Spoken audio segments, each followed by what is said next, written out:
Cool, cool. So how are things going on with you? Yeah, look, a lot. It's a really interesting time. So where are you? Are you in Belgium?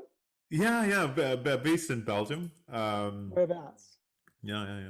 In In Antwerp. Brussels or in No, in Antwerp? Right, Antwerp. cool. Yeah, yeah, yeah. Right, And you? right. In Adelaide, in Australia. Ah, okay. Yeah. So how are things there in Adelaide? Yeah, in Adelaide, things are really good and easy, and everyone's pretending that there's no pandemic because there's no cases in Adelaide. There's no community cases, but Yeah, in Melbourne, they've had a second yeah, wave. So yeah. all of my friends are in hard lockdown. So Ah, it has about 6 weeks, curfews, 1 hour out of the house. So yeah, yeah, yeah. they're getting fatigued. How about you guys? Yeah, we are considered as a red zone, meaning like we had to also be in the curfew for over a month after the holiday season was over. Um, so now I think they've eased a little bit, but literally from 11 p.m. onwards until 6 a.m. there was Yeah. a hard curfew, so we couldn't go out at the time. But I think it's starting to ease a bit, and Yeah. then people Okay. are people are going back to the school and so forth. The schools have reopened, so that's good. Okay, so your journey as an entrepreneur perhaps is interesting. Um, I just quickly glanced over your profile, and you were an actor. You also attempted to sing a bit, and then like you did quite a bit of things before you end up being an entrepreneur. You want to maybe help me understand your journey so far as an entrepreneur? Yeah, actually started a business with my father out of high school, Hmm. and that was a real spectacular failure. Um, he was an alcoholic, and I did like a half an accounting economics degree and quit that, and we started this business together. And we didn't even get along. Like he'd kicked me out of home when I was 16. So it was a really terrible premise to start a business, but I think I'd wanted to just be a business person. So that was the first venture, and that failed, and I ended up with a lot of debts. And that's why I got back into acting. I just was looking to leave the city. I had to sort of escape and do something completely new. So I sort of retreated, and I'd been an actor as a child Hmm. for a while, and so I just got back into it. But it was really an escape. I think I just was this path of looking for something that was really, satisfying and really felt connected with. Um, and I tried a bunch of different ventures over the years, and all of them failed for quite a while. We started a theatre production company with some friends and tried to put on a professional production. Lost a lot of money. That collapsed. Had an events company that we tried, and that collapsed. So it was about a 20-year period of I would try a venture and it would fail, and I would be wounded, and I would I'd recover a little bit of belief and confidence, and then have another go, and then that failed. So that was a pattern until I started a wine company called VINOMOFO, which was an online retail wine business. But even that was off the back of, we tried 4 different things before that, same company, but trying to find the thing that would work. But that finally was the right balance between, I always was a bit of an idealist in terms of what I wanted to do, and in terms of the experience I wanted to deliver for people. And I didn't ever pay enough respect to the financial metrics around that. Do you know what I mean? I always was like, oh, that's right, we'll just make it great, and we'll figure out a way for them to pay for it later, Yeah. or they'll just love it and they'll pay for it. I didn't really pay respect to the mechanics of it. And then we did, and I had a co-founder who was better at business. So we launched that thing, VINOMOFO, and off the back of all the other effort we put in and all the other learnings, and I was really big on what we stood for as a brand and as a community, and that it worked. And so we built that, and over a period of years, and I was with that for 12 years, we built that into something quite big and quite financially successful, you know, and it's actually started. It's in the middle of an IPO process, so it's going to list on the stock exchange in a couple of months, and that will be the end of a great journey. But what was building in me through that time, I think, because I'd failed quite a few things, it started to be like this real chip on my shoulder and this real question around, could I do this? Was I right for this? Did I have some curse? Was I not as smart as I thought I was? Or, you know, so all the doubts. You know, yeah. VINOMOFO sort of, I guess, it validated myself enough and go, yes, you can do this. You just were a bit dumb before this around the money side of things. Once you got that sorted, it worked. And so, but I think having that ticked off, I started thinking bigger. Like I was like, well, what's my, you know, what's my story going to have been? What's my contribution? What's my life? Is it going to have amounted to? What's going to be the story of Andre? You know, and I think more and more that coincided with us just really growing concerned and disillusioned about the state of the world. You know, particularly around climate change and waste, but also just, you know, around equality, and just was really growing aware that humans didn't care enough about other humans and the world. And so I think this narrative started, like I was complaining a lot at dinner parties. You know, I would complain about religion, complain about education, complain about the state of like climate change. And I was like, fuck, am I just going to be one of those people that continues to complain about parties as I get wealthy off my wine company? I thought, no, I can't. I don't think I want that to be my story. And so that led me to leaving the wine company and getting off the board and resigning as CEO and starting this new startup, Good Empire. Mm-hmm, mm-hmm. Quite a journey. Now, when you look at the journey itself, like, you know, as an entrepreneur, you just want to get on with the things, right? So you just want to get on, like you have an idea, like jump on it, right? And then you say, okay, I'll figure that out on the way. Because a lot of things that you think is a puzzle, in your mind, it's not a puzzle, like you'll figure it out. But, you know, do you think sometimes as an entrepreneur, you go so deep that you cannot come out, right? Has that been the case for you? Yeah, do you know what? It really was, especially this time around. So with Good Empire, I started with such a clear purpose. Like I just knew what I had to do. I knew that I needed to do what I could to make, you know, to change things in the world so that, you know, there would be better, you know, for people and planet, it would all be better. It was a driving purpose. It was really clear, but I didn't really have a clue how. And so, and I thought I did. I thought, oh, I'll just, but then that changed, and I would go in and I'd go, oh, that's already being done and quite well. Or that seems okay, but I'm more, so I really didn't have a clue what we were doing. I thought, you know, we kept trying and it was kind of almost desperate. And so we found ourselves just kind of like being like this incubator. And I would always try and find the right words to describe what we're doing. But at some stage I just said, I don't know what we're doing. Not like we don't know how to do it. We just actually don't know what we're building. We don't know what we're trying to offer here. We're doing a whole lot of things and none of them is particularly useful.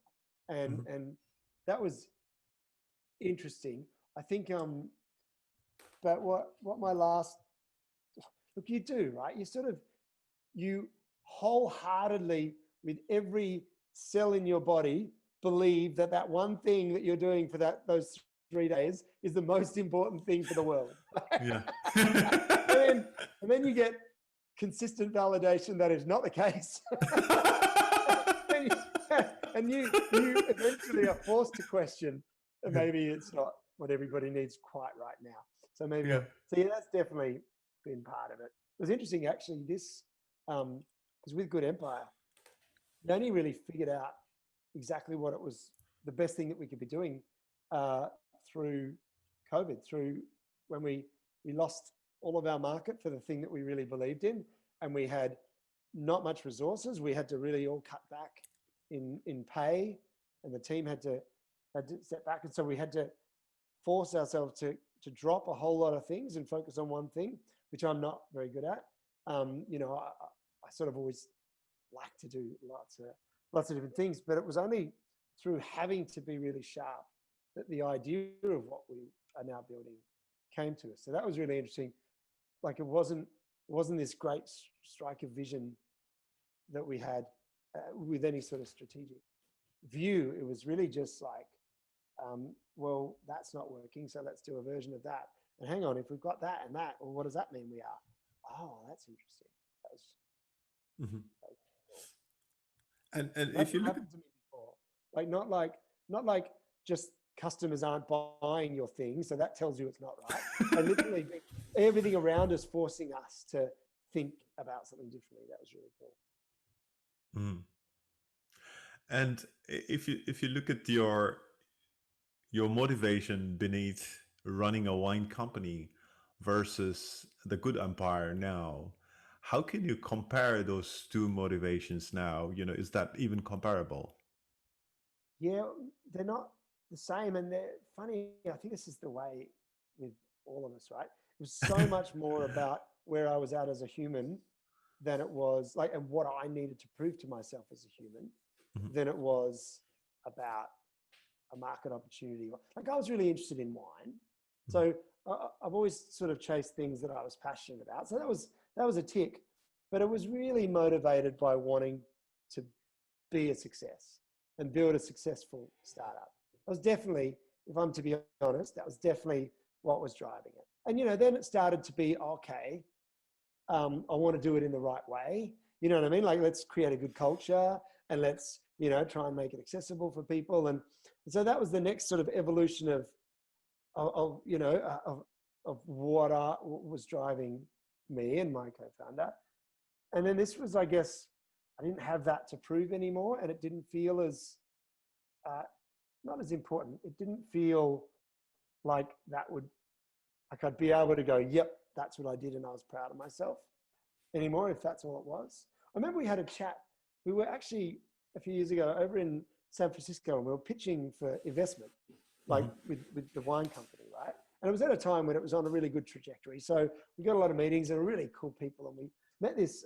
We had lunch in this sort of institution of an Italian restaurant in Palo Alto, and we were a bit starstruck. We were a bit like two founders from Australia. We were in Palo Alto, and we were seeing these people that had these amazing stories that we'd idolized, and we had lunch with this guy. He was a real legend. He was like early employee of Apple in the 70s, and before that Cisco, and had like become a bit of a mentor and a venture capitalist. But he was a real legend of the early era of like Silicon Valley. And we had lunch with him. He was really cool, and we were just excited, and he had so many stories. And at the end of the lunch, he sort of was like, look, I know you startup founders, and I've been one. We all sort of have our path, and we think we're going to do this, and we'll build this, and then we'll sell out, and we'll do the next thing, or we'll be a VC. He said, I just know that like, for me, the first thing that I built was I always regret that I didn't stay with that, because it was in a space that I was really interested in. It got to a stage where I had enough people to help me that I didn't have to, work 90 hours a week, and it was scale enough where we were meeting interesting people, and we were at interesting events, and we were part of interesting partnerships. It was really, really fulfilling. He said, I just wonder if you've thought about whether maybe you would do this for the rest of your life instead of just thinking that you'll do the next thing. And I remember flying all the way back, and it really stuck with me. And I was like, well, could I do this for the rest of my life? And that was the beginning of this thinking of, well, what do I want my life to have been about? And I didn't know at the time that it would lead to this, but at the time I really started going, what would it take for this to be it? And for a while I dedicated that we would have to build it to be something that we were proud of as a culture. And then we'd have to use some of the funds, if we got wealthy, to be able to, support other things or get involved with other charities or causes or whatever it was. That was the start of this question of what is it going to be? What's going to have been my legacy? And we're driven by different things as humans, right? And for me, it wasn't about wealth or status, or it was always about legacy. What's my story going to be? What am I going to look back on my life and go, what did I contribute? What will I have stood for? And that was probably what drove the difference in approach this time. And what do you think about the timing of this particular startup compared to where you are now? was this the right moment? You think, as far Now, as, yeah. yeah, I think so. And I think timing is everything. Like, I think timing is the ultimate thing that decides whether something's going to succeed or not. Mhm. And I think, for me, I think I always experienced a similar restlessness and a similar anxiety and a similar desire, that finally builds and builds and builds until I felt the need to take action. And I think that we're seeing this in the world right now as well. I think we've, for a long time, just thought it was the responsibility of governments and the responsibility of big business to change, and we didn't have to change our lives. We could just believe something and support something, and that would be enough. But I think we're starting to realize that, like, climate change is not just the problem of pollution and carbon emissions and deforestation. Like, we don't live right. And I think that we're starting to question stuff. And like, same with like Black Lives Matter and the Me Too movement, we're seeing like the same spark that failed to light up a movement 6 years ago. Mhm. Now they're really lighting. I think people are they've had enough, but they're realizing that things need to change, like properly change. Like, we need to change everything, the way we live. And I think the pandemic has only amplified that. I think for a while we retreated into protection of self, but I think now we're going, what's it all for? What are we doing? And so I think we're heading into an era where we're really going to be questioning the value of convenience. Mhm. And do we want things to keep getting easier and easier and easier and deliver it to us and be less effort? Or are we losing part of the very thing that it is to be human and the things that bring us joy, which are to do things with effort and mindfulness and to grow things, or however it manifests, you know what I mean? I think we will start to divide into, and division's not great, but we'll start to divide into people that realize that we have to think about others and the planet, and that has to drive the decision making life, or people that go, no, that's not my responsibility. My responsibility is just to build something for me and my family. Mm-hmm. And I don't think that is working. And I think we're going to end up, and this is what part drove me. I just was like, geez, if you're living basically anywhere in the world that's not Finland or New Zealand, and you do care about communities and planet, and and welfare, you believe in it, and you believe in like whatever social democracy or democratic socialism or whatever your viewpoint is, then you must feel so disillusioned. Yeah. You must feel hopeless. Imagine living in the States at the moment as a progressive left thinker. Like, you'd be crippled, right? You want to leave, you'd be so disillusioned. Imagine what happens if the Republicans get voted back in. It will break that nation. It will break half of that. I have a feeling that it would be the case. I have a feeling deep down. I feel like it is going to be re-elected, and it would be a further chaos. So because we live in this. It's the thing, right? We live in this kind of bubble. You think everybody must feel this way. Yeah. But I think it's a time when we're not going to so often, because this is what humans do as well, right? They get excited about something and they get passionate about something, and then it becomes a bit hard work, and then we retreat back to the way we do things. But I think we're not retreating back anymore so much. Yeah. And I think that's why it's a time. And things are just getting more critical, and movements are getting more. And I really, my contribution now is like, I just want to help people take action themselves, make change in their lives. I don't want to help them protest. I don't want to help them donate more. There's plenty of great people doing that. I don't think that's my contribution. That's not good empire. But it took me a while. To realize what's missing. There's not much missing. There's lots of good movements happening, and it's just time and getting traction. But I think it's disempowering and frustrating to expend all of your effort sieging the government. I think sometimes just going, right, well, I'm just going to do my bit. And then at least I can hold my head up high. And then you become an influencer. And then it opens you up. And then I really believe if we all start putting demand pressure through the way we consume and the way we interact on, then change will happen. Because capitalism is kind of irresistible if it's put to work, right? So those natural market forces, they work. So, whereas protesting it's it's hit and miss, right? Weighted Yeah. numbers, you know, we can think that we must be able to put this pressure on governments because they're going to want to be voted in, but we've seen that that doesn't work. No. Whereas, you know, it's like I use the example of, like, I don't know, I went to a couple of the climate strike marches around the world, in Tokyo and here in Melbourne.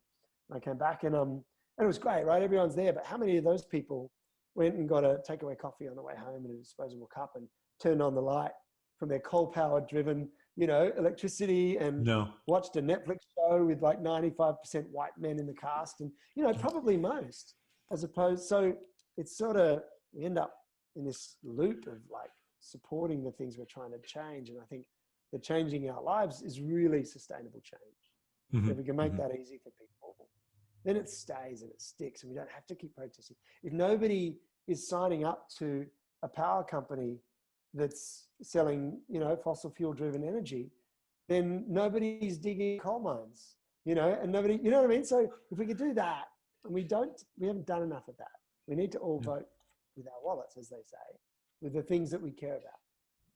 Yeah, and we're seeing it with things like Rio Tinto. You know, with the you know, the shareholders got, well, hang on, we can't let you revote this CEO in who, you know, had a case of sexual harassment against it.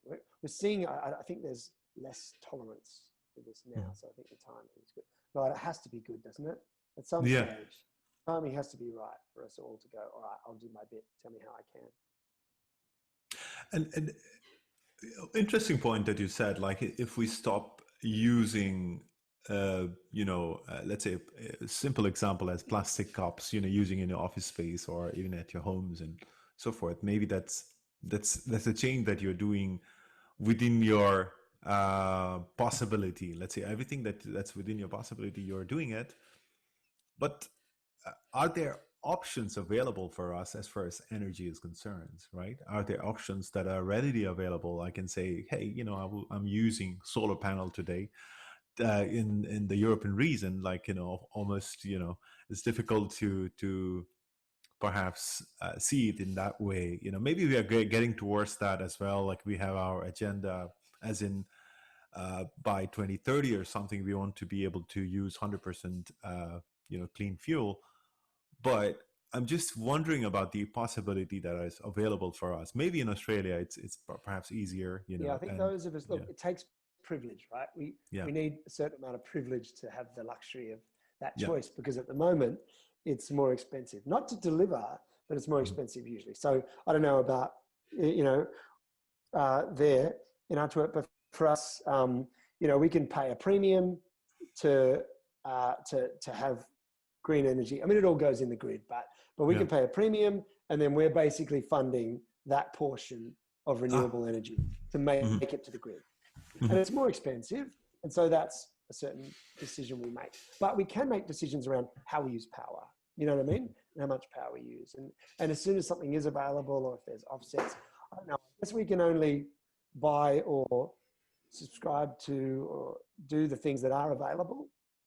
But they're starting to be more and more available. And in a lot of parts of our lives, and you're starting to have things like B Corp, which become a measure of we're able to make a decision on a company, at least to some degree, that, you know, they're giving a lot of thought to the way they treat their employees and the contributions they make in their community and how sustainable they are. So we're starting to more and more be able to see that. There's a lot of evidence. There was a big, Deloitte did a big millennial survey last year, actually. It was pretty definitive that the weight of disillusionment with institutions, but also the appetite to, if they knew about it, to change where they consume something from based on the ethics of that company. But when you go into the companies that are sort of, you know, involved with this whole climate change, and you know, you have to go to their kitchen and maybe start to look at the things that they are using first of all, and then maybe maybe look into the ethical side of what they're saying versus what they're doing, you know. So yeah, absolutely. That's why I think things like B Corp are so good, because somebody is doing a more rigorous investigation into the whole supply chain and their culture, not just their marketing team. You know, no, it's true, absolutely true, right? Yeah. And if you are to explain the value of good empire, you know, if you think about the value that you are offering to your clients, what do you say? You know, explain me the value that you deliver. Yeah, so we make it easy for someone to make changes in their life Yeah. to have better impact, you know, around social environmental impact mostly. But that's our job. So it's not our job to try and convince someone that the world needs to change. It's not our job to tell them that they even need to act. But if we're trying to get to the people, we call them the lazy middle class, right? They're the people that care and they know they should. They just haven't quite yet, but they would be very willing to if someone could just make it easy. Mm-hmm. You know, so we have a platform and we create and deliver programs that help people have more personal, social, and environmental impact. Mm-hmm. So it's early days, but the first program we launched called Year of the Planet, and it was about a 12-month transformation. So one small change each month to live more sustainably. Literally, month 1, you pledge to not use takeaway coffee cups, and it finishes up. Month 12 is like an audit on the green energy, and part of it is eating less meat, and part of it is you know, going through your kitchen and getting, you know, replacing your single-use plastics. And so it's sort of like an audit of your life, and it's just a bunch of small changes that aren't very hard to do. Mm-hmm. And so people come in, and so the program helps people understand what to do, but in a really structured way that is, you know, based on good behavioral change psychology. But that sort of information, you can get it anywhere. The value of it really is the movement and being part of a community and the cohorts that hold each other accountable, and the ability to then go, hey, I'm doing this thing.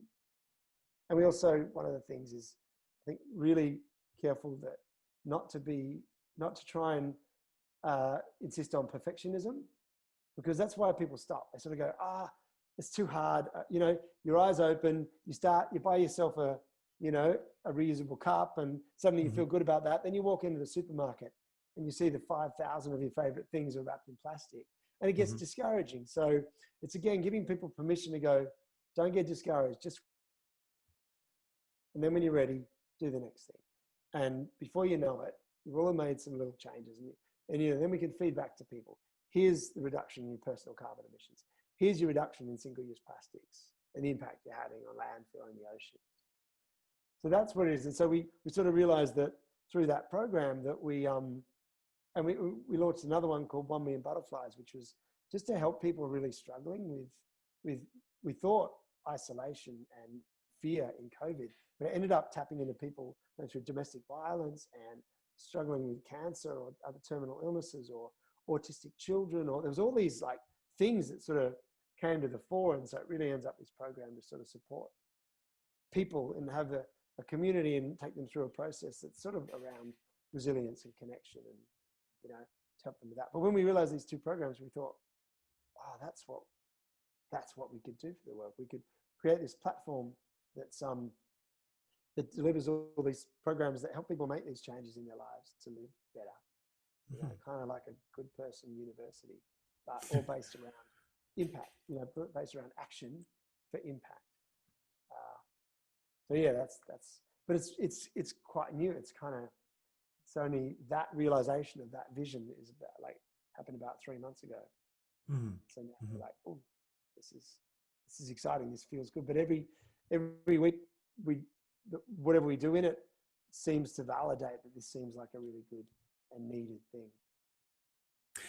And when you look at the foundation of creating this particular program, like you would have done some level of research before saying, okay, these are the recipe that would help people to follow this program, and these are some of the checks, as in the accountability part and so forth. Like, how do you come up with those ideas, right? So if you think about all those different layers involved in terms of getting someone being accountable yet following all those checks across the 12-month program, so how do you do that?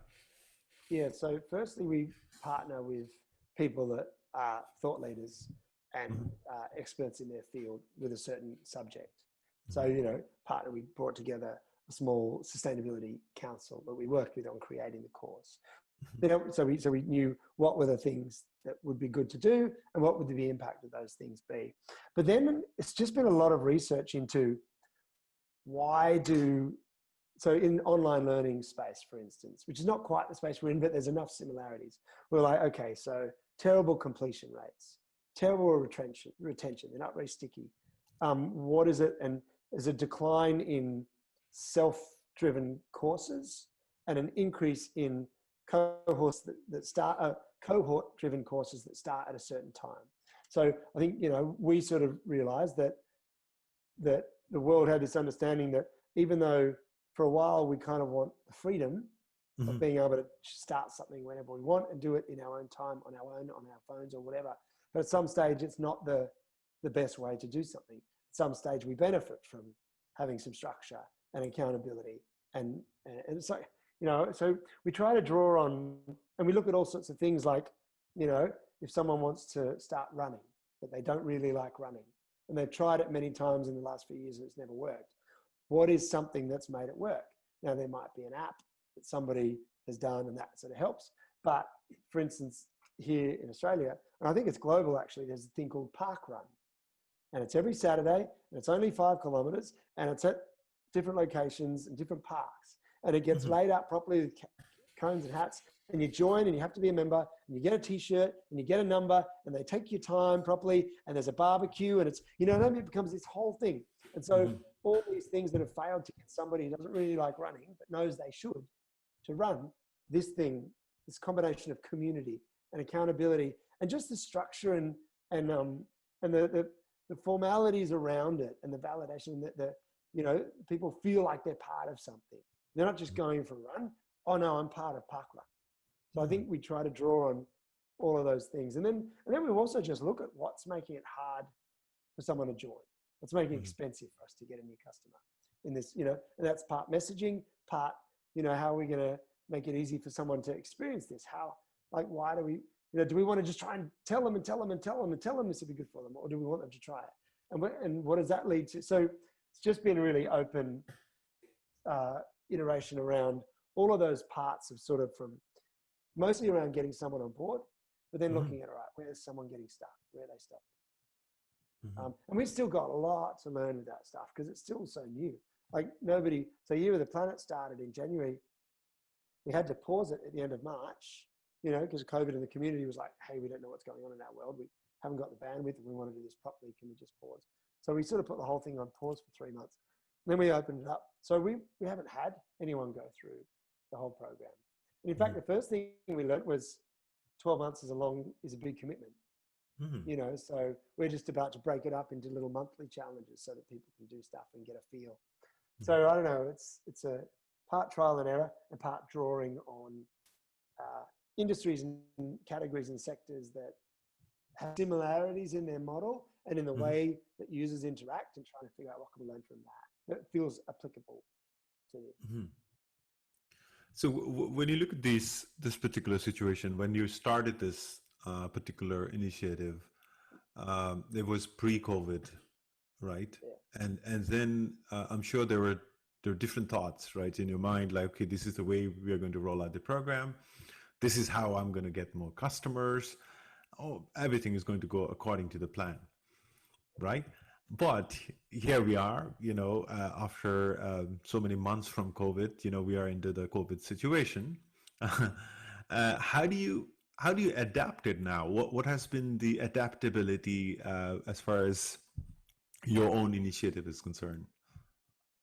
Yeah, we had to completely stop the thing that we were doing, had all our attention on. That was the sustainability program.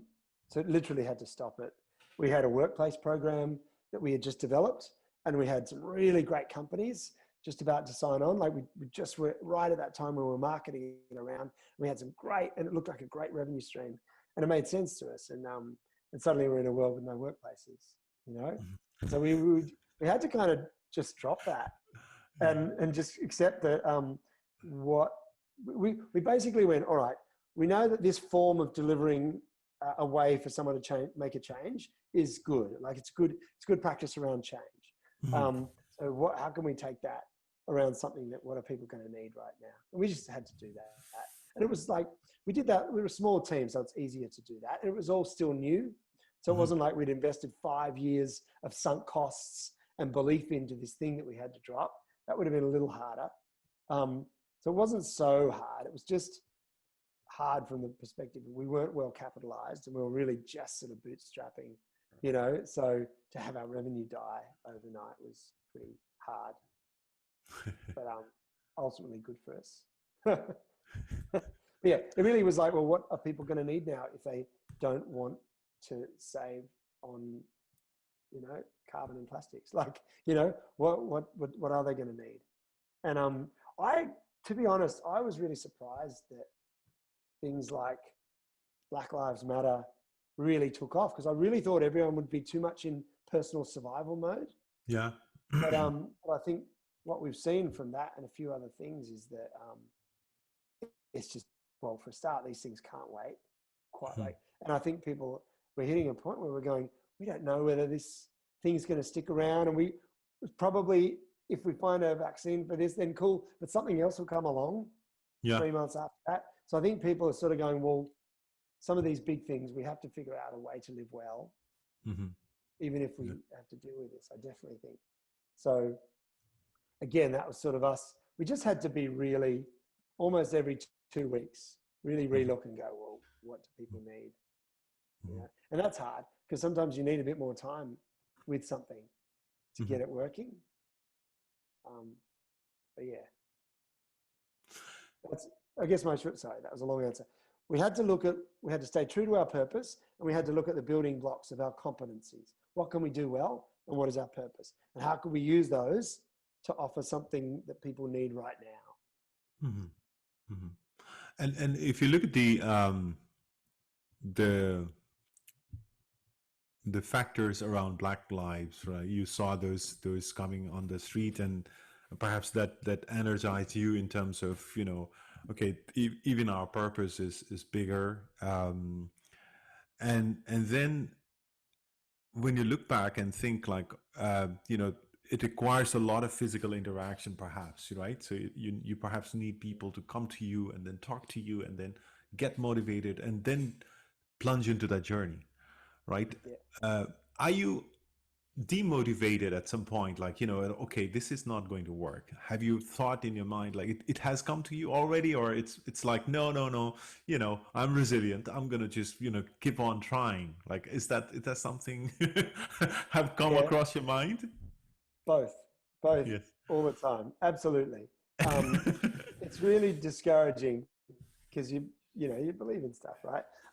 Yeah, constantly. But I think I sort of would always go back and try and not just let, because when something doesn't work, like somebody, I don't know, unsubscribes or doesn't buy your thing and your ads aren't working or something, whatever tells you this is not working, I think I tried to always go from, well, all right, something in it's not working. Not all of it's not working, because it's clear that, like with you, the planet was like, hey, well, it was working in January and February. So if it's not working now, well, then maybe people aren't ready for it. Not, it's a shit program and you should forget about it, Andre. So trying to sort of go, all right, well, something's not working, so let's have a look at that and change that. Let's have a look at that and change that. And just try to read, well, what does get a bit of traction? Or just look at it ourselves and just go, all right, honestly, what's a bit hard, or what's a bit shit about it, if we're to be really truthful. So I think constantly doing that. I have questions, like, it's, we tried a bunch of things even in the early time with this company, Good Empire, that sort of would always, you sort of felt like, it would probably work better if we put a bit more effort and time into it. But I think I was also gauging, did it really excite me? Like, did it really excite me if this is what we got known for? I think, that was probably more drove this stuff. No, because I was thinking, because there's definitely certain motivation when you start a company and then you think everything goes according to the plan, and perhaps it doesn't, right? And in this particular time, or everything that you thought or hoped to achieve, perhaps it's not going to happen, and perhaps you need a different approach. And I'm sure you're thinking about those things. And I'm just thinking, it is already coming to your mind. You know, those things are coming to your mind because I've spoken to a lot of entrepreneurs, and they have those views about what they are doing, what they are into, right? And the things that used to work in the past, people are not able to adapt to the things that are available now. You know, we are in a different world, and yeah, it's difficult. I can totally understand, you know, that part. Yeah, I think it's so for me being on the other side of having changed everything Hmm. because of this. I feel Hmm. like okay, we're now executing on the thing that we adapted to, Yeah.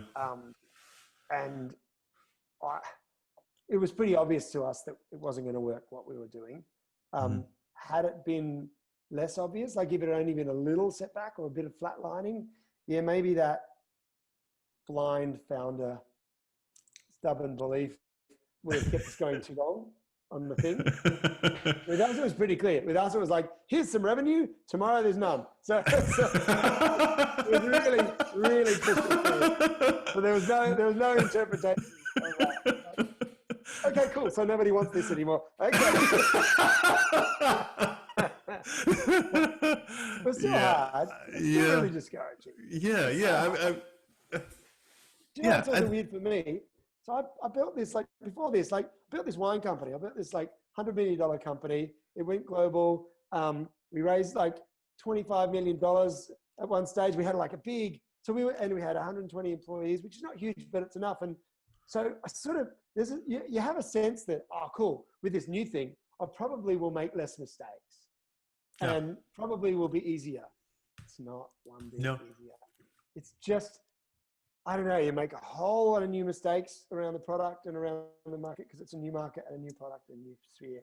You have all the same fears and doubts that people are just not going to get it or just not going to like it. You get the same people. I made like some investors millions of dollars. Like we were really successful. I had this group of about 6 investors. They invested like really early, like a couple of $100,000. Made them all like $7 or $8 million each. Like really good, like, and still some of them wouldn't invest in this new thing. And I was asking for like $25,000. I was asking for them. I'm like, that's not fair.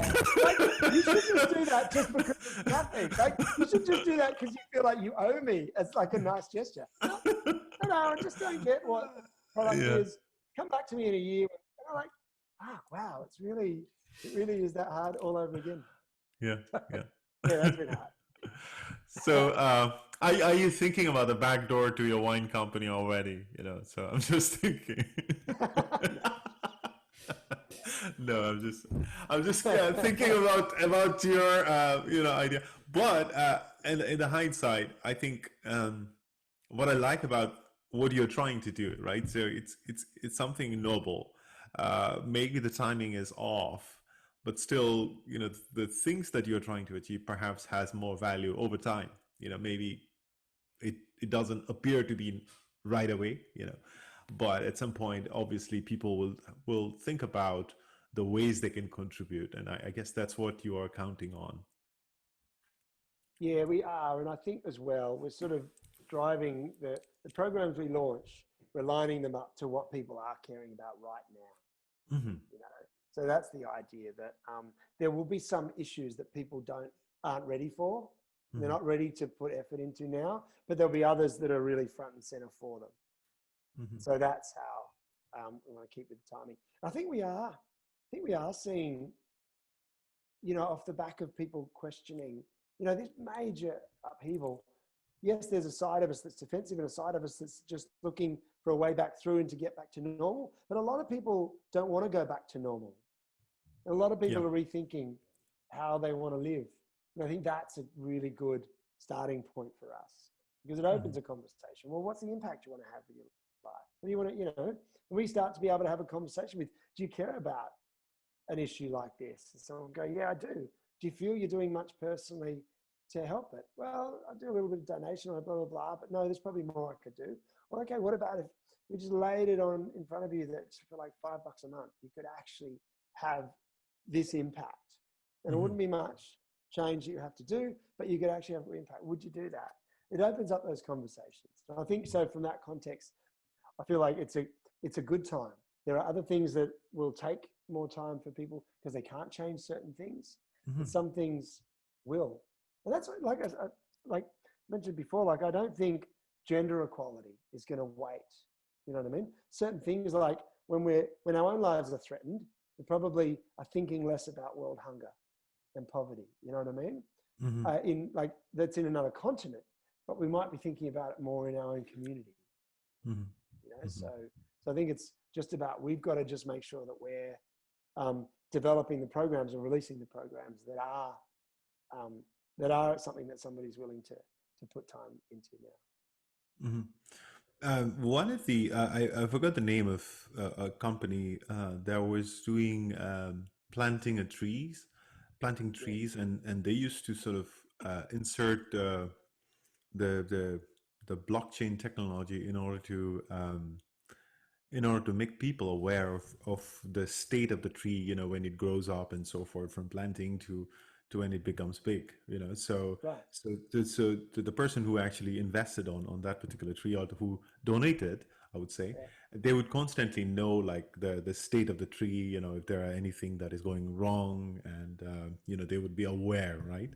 So I mean, that's one way to look at it, right? You know, on how people can make impact, right? You know, thinking about donating, but then it's actually you are able to track it, right?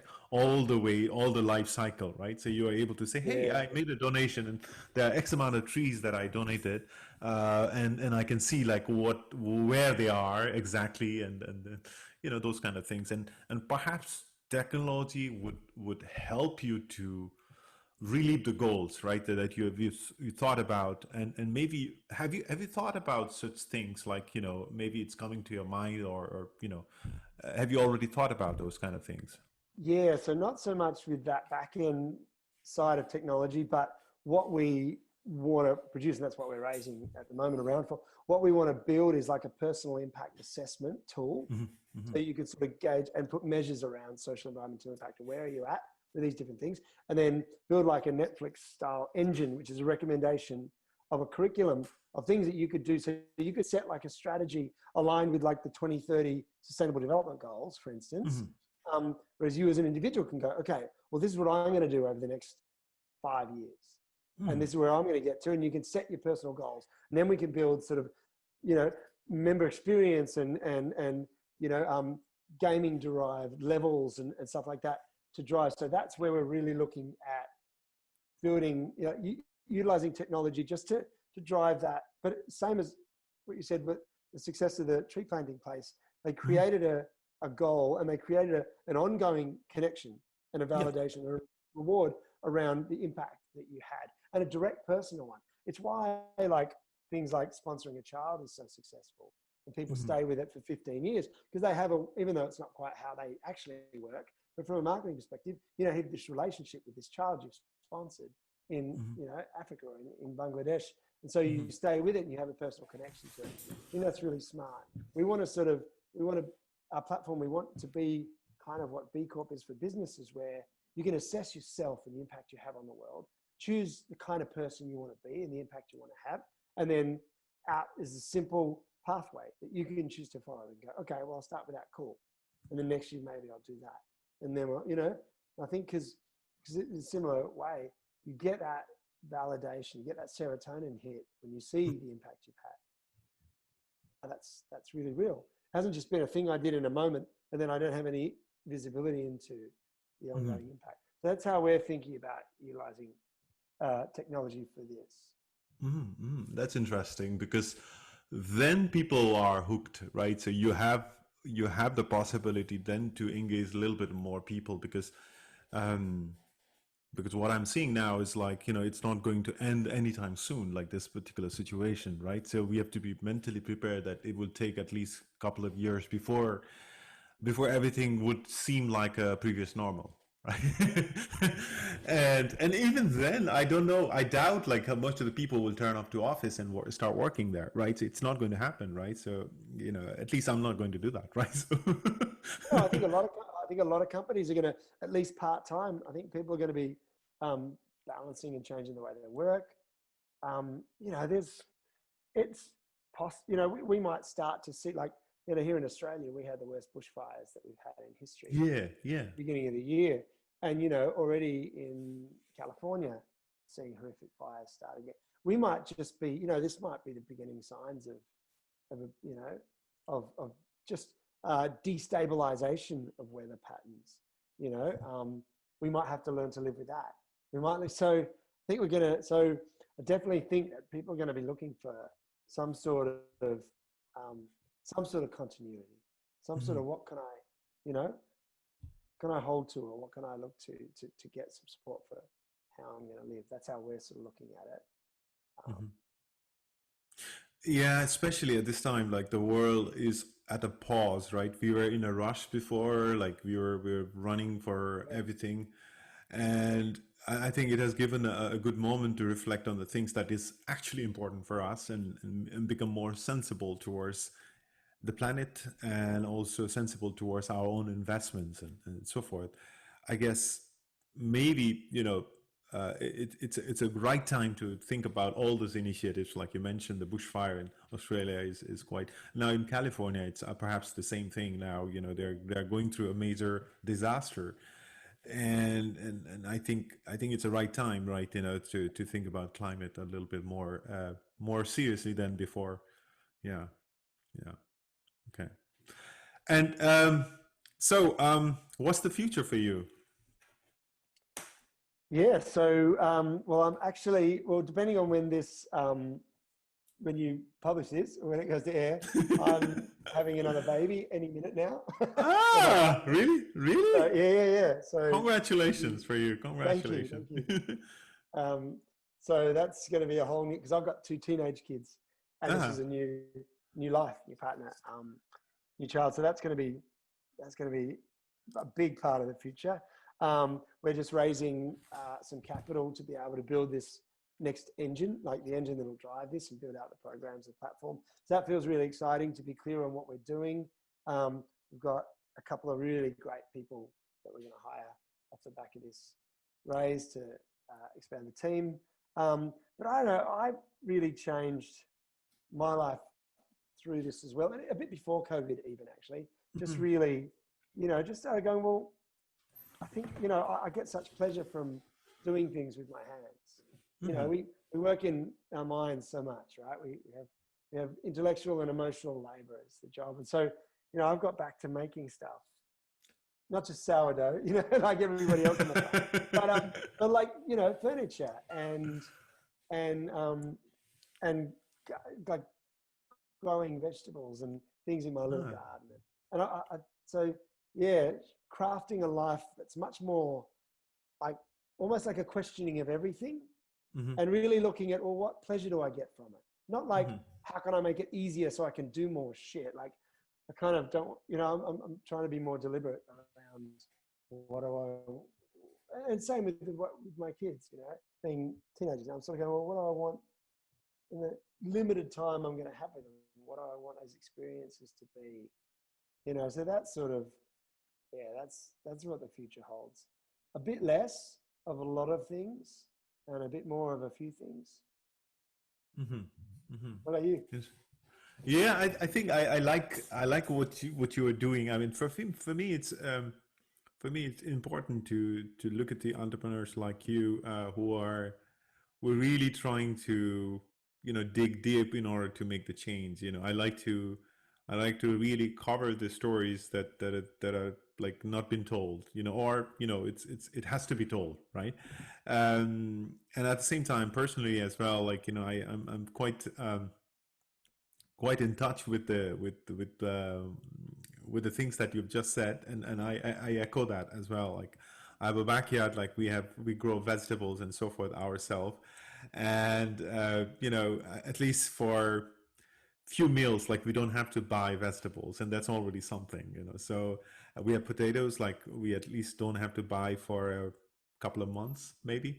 Yeah, so we're doing we're doing okay at that front, and I definitely like the idea that you want to also you know, try and dig your gardens and try to grow something there, you know, just to have a feel, like, you know, how everything works, you know, the ecosystem around us, you know.